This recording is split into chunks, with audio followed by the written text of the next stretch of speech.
পাশাপাশি থাকবে আমাদের দেশের প্রধানমন্ত্রীর উদ্দেশ্যে কিছু প্রশ্ন, যেগুলো শুধু আমি একজন এমপি হিসেবে বা আমার পার্টির পক্ষ থেকে করব না, করব 140 কোটি ভারতবাসীর পক্ষ থেকে।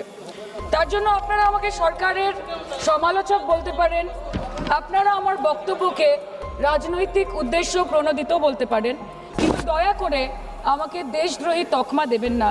ঠিক আছে, মোদিকে যে ধরা দরকার ছিল আসলে লেট হয়ে গেছে, তাকে আরো আগেই ধরা দরকার ছিল তাদের এই লোকসভায়, মানে হচ্ছে সংসদে, মানে ভারতের সংসদে। তাকে কিভাবে ধরে ফেললেন এবং এই শেখ হাসিনার ইস্যুটাকে কিভাবে টানলেন এবং শেখ হাসিনাকে কেন দিলেন, মানে আশ্রয় দিলেন, যার জন্য বাংলাদেশ ভারতের এরকম অবস্থা খারাপ হলো। দর্শক, আজকের ভিডিও খুবই গুরুত্বপূর্ণ। এরকম মানে লোকসভায়, অর্থাৎ যেটাকে বলা হয় ভারতের পার্লামেন্টের মধ্যে এবার মোদিকে ধরে ফেলছেন। তার মানে খুব তাড়াতাড়ি হয়তো শেখ হাসিনাকে বাংলাদেশ পেতে যাচ্ছে এবং তাকে শাস্তির আওতায় আনার মানে ব্যবস্থা হয়ে যাচ্ছে। দর্শক, আজকে ভিডিও খুবই গুরুত্বপূর্ণ, আপনারা ইন্ট্রো দেখেই বুঝতে পারছেন। তবে আপনার পুরো ভিডিওটি না দেখলে কিছুই বুঝবেন না, কেননা পুরো ভিডিওটি জুড়েই দেখতে হবে, তাহলে আপনারা সকল কিছু বুঝতে পারবেন। চলুন আমরা সরাসরি ভিডিওটি চলে যাব। তবে ছোট করে একটা রিকোয়েস্ট থাকবে, চ্যানেল যদি নতুন হয়ে থাকেন তাহলে অবশ্যই চ্যানেলটিকে সাবস্ক্রাইব করুন। চলুন ভিডিওটি দেখুন। সেফ এক্সিট এতটাই সাধারণভাবে করা হয় যা খুনাক্ষরেও আজ করতে পারেনি এয়ার মুভমেন্টে কর্মরতরাও। কিভাবে, কোন পথে, কাদের হাত ধরে দেশ ছাড়তে পেরেছিলেন শেখ হাসিনা? সহকর্মী আহমেদ রেজাকে সাথে নিয়ে উত্তর খুঁজেছেন আখলাকুস সাফা। শেখ হাসিনার দেশ ছেড়ে যাওয়ার এই ভিডিও ফুটেজটি দেখেছেন সবাই। অনেকেই বলেন এটি শেখ হাসিনার পলায়নের ফুটেজ, আসলে কিন্তু তা নয়। ফুটেজটি ধারণ করা 5 আগস্ট বেলা 2:35 থেকে 40 মিনিটে। লোকেশন হযরত শাহজালাল বিমানবন্দরের পাশে কুর্মিটোলায় বিমান বাহিনীর তখনকার বঙ্গবন্ধু ঘাঁটির এয়ার মুভমেন্ট এলাকা। বিএএফ শাহীন কলেজের পাশের অফিসার্স মেস থেকে মোবাইলে এই ফুটেজ ধারণ করেছিলেন বাহিনীরই একজন। বিমান বাহিনীর MI-17 হেলিকপ্টার থেকে নেমে 4টি সুটকেস সহ গাড়িতে উঠছেন শেখ হাসিনা ও রেহানা। এরপর গাড়িতে করে যেয়ে এয়ার মুভমেন্টের ভিভিআইপি রুমে 20 মিনিট অবস্থান করেন তারা। কি হয়েছে এই 20 মিনিটে, কেনই বা সেখানে অবস্থান? জানা যায় শেষ মুহূর্তে কারো জন্য অপেক্ষা করছিলেন দুই বোন। এরই মধ্যে এয়ার মুভমেন্ট এলাকায় একে একে 4টি গাড়ি প্রবেশ করতে দেখা যায়। প্রথম গাড়িটিতে ছিলেন শেখ হাসিনার সামরিক উপদেষ্টা তারিক সিদ্দিক। নিজের পরিচয় দিয়ে গাড়িবহর সহ ঢোকেন এয়ার মুভমেন্টের ভিভিআইপি জোনে। মূলত আরো 3 জনের জন্যই ছিল হাসিনা রেহানার সে অপেক্ষা। রেহানার ছেলে ববি সহ আরো 2 জন ছিলেন তারিক সিদ্দিকের ওই গাড়ি বহরে। ততক্ষণে স্ট্যান্ড বাই বিমান বাহিনীর C-130 জুলিয়েট হারকিউলিস। তখন গণভবনে ঢুকে পড়েছে বিক্ষুব্ধ ছাত্র জনতার ঢল। এরই মধ্যে সংক্ষিপ্ত সাক্ষাৎ শেষে তড়িঘড়ি করে C-130-তে ওঠেন শেখ হাসিনা সহ 5 জন, সাথে SSF-এর একজন ও ক্রু। ঢাকার গ্রাউন্ড কন্ট্রোলারের মধ্যে রেডিও যোগাযোগের রেকর্ডিং থেকে জানা যায় বিমানটি তৎকালীন বঙ্গবন্ধু এয়ারবেস থেকে রানওয়ে 32-তে যাওয়ার জন্য ট্যাক্সিওয়ে সাউথ আলফা বেছে নেয়। ঠিক বেলা 3:09 ভারতের উদ্দেশ্যে টেক অফ করে বিমানটি। ফ্লাইট প্রোগ্রেস স্ক্রিপ্ট থেকে জানা যায় ঢাকা থেকে টেক অফ করার সময় ট্রেনিং মিশন হিসেবে উড্ডয়ন করে বিমানটি। যতক্ষণ বাংলাদেশের আকাশে ছিল ততক্ষণ ট্রান্সপন্ডার ছিল বন্ধ। Emirates 583, just want to know which departure we can expect.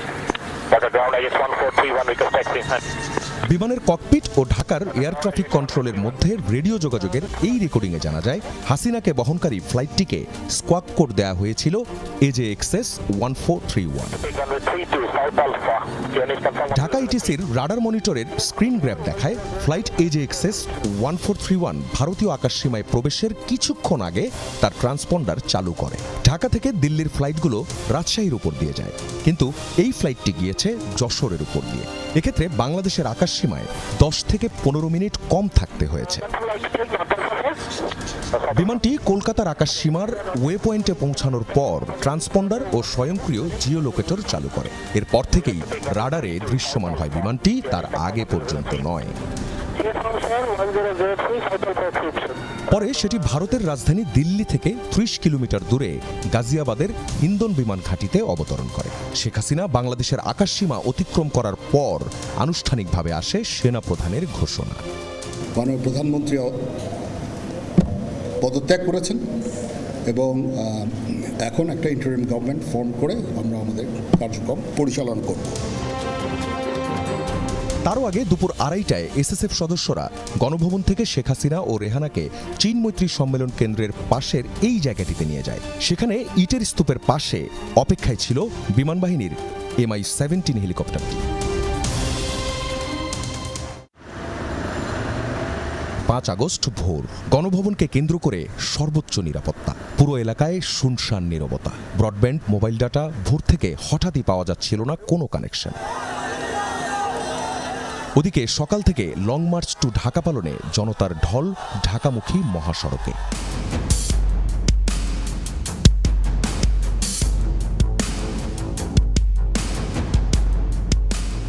এই গণভবন এখন হচ্ছে জাদুঘর।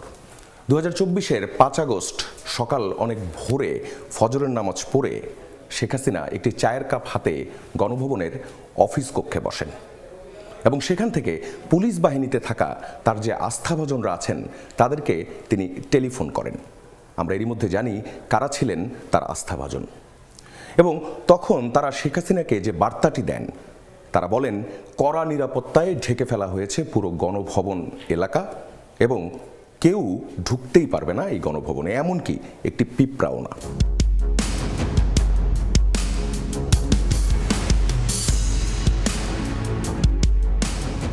সকাল তখন 10:30। 3 বাহিনীর প্রধান তখন গণভবনের এই কক্ষে। তারা শেখ হাসিনাকে জানান পরিস্থিতি নিয়ন্ত্রণের বাইরে। উল্টো তাদের উপরই ক্ষেপে যান শেখ হাসিনা এবং তাদেরকে ভৎসনা করেন। এরপর বাহিনী প্রধানরা বলেন বহু মানুষ মারা যাবে, কারণ কোনোভাবেই গণভবনের দিকে আসা জনস্রোত আর ঠেকানো যাবে না। তারপর শেখ হাসিনা আবারও দ্বারস্থ হন পুলিশের।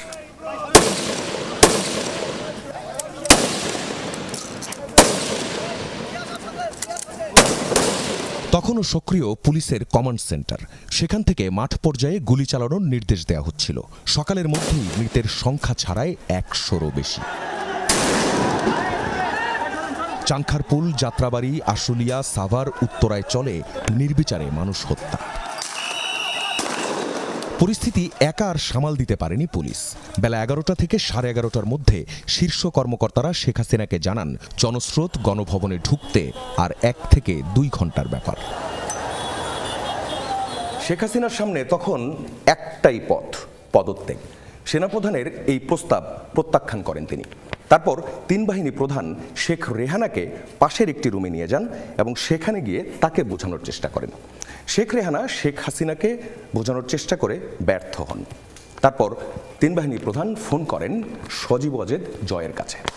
জয় তার মাকে বিষয়টা বোঝাতে সক্ষম হন এবং এরপর শেখ হাসিনার আবদার তিনি ধানমন্ডি 32 নম্বর এবং টুঙ্গিপাড়ায় বঙ্গবন্ধুর সমাধিতে শ্রদ্ধা জানাতে যাবেন, কিন্তু তাতে ঝুঁকি আরও বাড়বে বলে সেটিও প্রত্যাখ্যান করা হয়। এরপর তিনি সংক্ষিপ্ত একটি ভাষণ দিতে চাইলেন, যেটি জাতির উদ্দেশ্যে ভাষণ। সেই ভাষণও প্রত্যাখ্যান করা হয়, কারণ তখন তাকে জানানো হয় গণভবনের দিকে আসা যে জনস্রোত তা আর মাত্র 45 থেকে 50 মিনিটের দূরত্বে। গণভবনে 2 ঘন্টার সেই উত্তপ্ত বিতর্কের পর শেষমেশ দুপুর 12:30টার কিছু পর পদত্যাগপত্রে স্বাক্ষর করেন শেখ হাসিনা। না, তিনি নিজে তা নিয়ে বঙ্গভবন যাননি। এখান থেকেই সেই পদত্যাগপত্রটি পাঠানো হয়েছিল রাষ্ট্রপতির কাছে।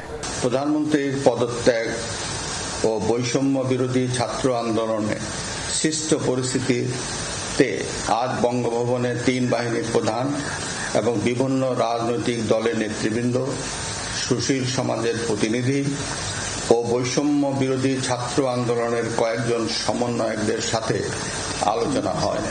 যদিও 3 আগস্ট সেনাবাহিনীর অবস্থান ও 4 আগস্ট কূটনীতিকদের বিশেষ ব্রিফিংয়ে শেখ হাসিনা পতনের আঁচ পাওয়া যাচ্ছিল। ধন্যবাদ অধ্যক্ষ মহোদয়। আজকে আপনি অপারেশন সিঁদুরের মতো একটি অত্যন্ত গুরুত্বপূর্ণ এবং স্পর্শকাতর বিষয় আমাদেরকে কথা বলার সুযোগ দিয়েছেন। অধ্যক্ষ মহোদয়, বহু বছর পরে ভারতের মানুষ এমন একটি সময়ের সাক্ষী ছিল যেখানে জাতের ঊর্ধ্বে গিয়ে, ধর্মের ঊর্ধ্বে গিয়ে, রাজনৈতিক মতবিভেদ, মতানৈক্যের ঊর্ধ্বে গিয়ে ভারতবাসী দেশের স্বার্থে এক হয়েছিল। ধনী ভারতবাসী কিংবা দরিদ্র ভারতবাসী, হিন্দু কিংবা মুসলমান ভারতবাসী, শিখ কিংবা খ্রিস্টান ভারতবাসী, আস্তিক কিংবা নাস্তিক ভারতবাসী, মক ড্রিল থেকে শুরু করে ওয়ার ফুটিংয়ে প্রস্তুত ভারতবাসী, সকলে মিলে একই সুরে গেয়ে উঠেছিল कि तेरी मिट्टी में मिल जावा गुल बन के मैं खिल जावा है इतनी सी दिल की आरज़ू। মহোদয়, আমরা ইন্ডিয়ান আর্মড ফোর্সকে শুভেচ্ছা এবং অভিনন্দন জানাই, কিন্তু এর পাশাপাশি থাকবে আমাদের দেশের প্রধানমন্ত্রীর উদ্দেশ্যে কিছু প্রশ্ন, যেগুলো শুধু আমি একজন এমপি হিসেবে বা আমার পার্টির পক্ষ থেকে করব না, করব 140 কোটি ভারতবাসীর পক্ষ থেকে। তার জন্য আপনারা আমাকে সরকারের সমালোচক বলতে পারেন, আপনারা আমার বক্তব্যকে রাজনৈতিক উদ্দেশ্য প্রণোদিত বলতে পারেন, কিন্তু দয়া করে আমাকে দেশদ্রোহী তকমা দেবেন না। তার কারণ আমি একজন দেশের মেয়ে, আমি একজন নির্বাচিত জনপ্রতিনিধি এবং আমি একজন জাতীয়তাবাদী নাগরিক, আর আমি একজন বাঙালিও বটে। Sir, I am a Bengali, and like we all know that Vande Mataram is a war cry that originated from Bengal. Our forefathers have shed blood for this country, and we continue to sacrifice our lives for the unity and the sovereignty of this great nation. Sir, 22 April পহেলগাঁওতে Pakistan sponsored জঙ্গি হানায় যেই 26টি নিরীহ ভারতীয় প্রাণ চলে গেল, তার মধ্যে বাংলা থেকে মনীষ রঞ্জন, সমীর গুহ এবং যাদবপুর লোকসভা কেন্দ্র থেকে বিতান অধিকারী ছিলেন। তার বাড়ি আমি গেছিলাম। ছেলের কফিনের সামনে 80-85 বছরের বৃদ্ধ বাবা মা বিধ্বস্ত অবস্থায় দাঁড়িয়ে আছে। আতঙ্কিত ছোট্ট একটি বাচ্চা কাঁদতে কাঁদতে এ ঘর থেকে ও ঘর দৌড়দৌড়ি করছে এবং উদ্ভ্রান্ত বউ বিলাপ বকে চলেছে। एक चुटकी सिंदूर की कीमत ये गद्दार पाकिस्तान और ये बुज़दिल आतंकवादी क्या जाने, पर नरेंद्र मोदी जी ये जानते थे और इसीलिए उन्होंने नाम रखा ऑपरेशन सिंदूर, जिसे सुन के सबकी भावनाएं जाग उठी और प्रधानमंत्री से हमारी उम्मीदें बहुत ज़्यादा बढ़ गई। किंतु सब भालो जार शेष भालो, सेटा हलो कि प्रधानमंत्री की पारलेन शेष अब्दि देशेर मान मर्यादा प्रभाव एवं प्रताप के अक्षुण्ण रखते। सर, कहानी बहुत अच्छी बनी, पकोड़े बहुत अच्छे बने, लेकिन सरसों की जगह केरोसिन तेल डाल दिया, बस यही हो गया। अध्यक्ष महोदय, অপারেশন সিঁদুর তো পরে আসবে, আগে জানতে হবে যে এতগুলো জঙ্গি এলো কোথা থেকে। আজকে হোম মিনিস্টার বলছিলেন যে আয়ে তো ক্যা হুয়া, আ গয়ে তো আ গয়ে। স্যার, এরকম ভাবে হয় না। যেখানে হাজার হাজার টুরিস্ট পৌঁছতে পারলো, সেখানে যেখানে 4 জন জঙ্গি পৌঁছতে পারলো, সেখানে কেন 10 জন পুলিশ পৌঁছতে পারলো না? এটা আমরা জানতে চাই।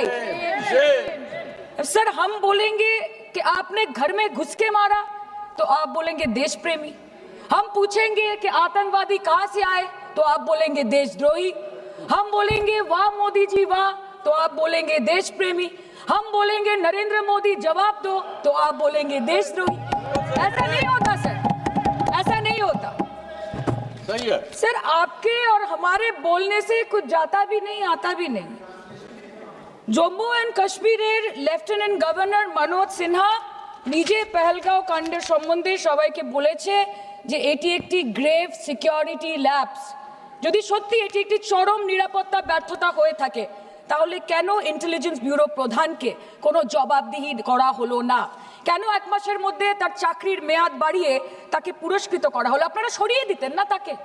সরিয়ে দিয়ে আপনারা দেশের মানুষকে একটা বার্তা দিতেন that there is no place for intelligence failure and security labs in this country, কিন্তু আপনারা সেটা করেননি।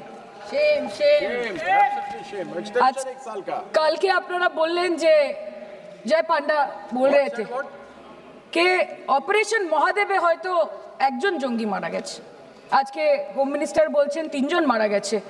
আমরা আলোচনাটা ভাগ্যে শুরু করলাম 2 দিন হলো, যদি আরো 2 মাস আগে শুরু করতাম আরো আগে। দর্শক, ভিডিওটি দেখার পর আপনাদের কি মন্তব্য? আসলে মোদীকে আসলে ওই দেশের লোকও এরকম ধরে ফেলছে, অন্যান্য যারা মন্ত্রিসভা রয়েছেন এবং মন্ত্রী রয়েছেন তারা কিন্তু ধরে ফেলছে মোদীকে। দর্শক, এই ব্যাপারগুলো আপনাদের কি মন্তব্য সেটা আমাদের কমেন্ট বক্সে জানিয়ে দিন। আজকের ভিডিও এই পর্যন্তই, তবে ছোট করে একটা রিকোয়েস্ট থাকবে, শেষ পর্যন্ত যারা ভিডিওটি দেখছেন তারা অবশ্যই একটি কমেন্ট দিয়ে যাবেন মূল্যবান মন্তব্য, শেখ হাসিনাকে দেশে ফিরে দেওয়া কতটা যুক্তিযুক্ত বলে আপনি মনে করেন। আজকের ভিডিও এই পর্যন্তই, আল্লাহ হাফেজ।